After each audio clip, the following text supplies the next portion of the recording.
பொல்லாருக்காக மன்றாடுதலின் கீதங்கள். சங்கீதம் 57. அதிகாரம் படைத்தவர்களே, நீங்கள் மெய்யாகவா நீதி தீர்ப்புகளை வழங்குகிறீர்கள்? மனுமக்களே, நீங்கள் நியாயமாகவா தீர்ப்பு கூறுகிறீர்கள்? மாறாக நீங்கள் மனமாற கேடு செய்கிறீர்கள். பூவுலகில் அநீதி புரிவதே உங்கள் வேலையாய் உள்ளது. தீயவர்கள் தாயின் வயிற்றிலிருந்தே நெறி தவறி செல்கின்றனர். பொய்யர்கள் பிறப்பிலிருந்தே வழி தவறி செல்கின்றனர். பாம்பின் நஞ்சு போன்றது அவர்களிடத்திலுள்ள நஞ்சு. தன் காதை அடைத்து கொள்ளும் செவிட்டு விரியன் பாம்பின் நஞ்சை போன்றது அவர்கள் உள்ளத்திலுள்ள நஞ்சு.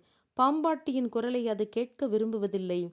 திறமையுடன் அவன் மகுடி ஊதினாலும் அதன் செவியில் விழுவதில்லை. கடவுளே, அவர்கள் வாயிலுள்ள பற்களை உடைத்தெறியும்.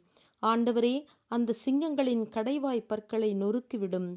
ஓடி மறைந்துவிடும் தண்ணீர் போல அவர்கள் சிதறிப்போவார்களாக.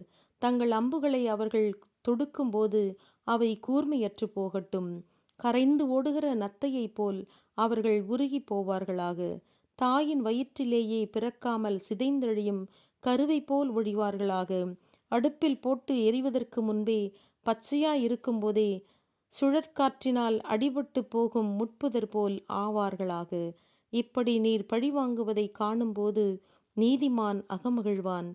தீயவரின் இரத்தத்தில் தன் பாதங்களை கழுவுவான். அப்போது மனிதர்கள், உண்மையிலேயே நீதிமானுக்கு கைமாறு உண்டு, மெய்யாகவே பூவுலகில் நீதி வழங்கும் கடவுள் இருக்கிறார் என்று சொல்வார்கள். ஆமென்.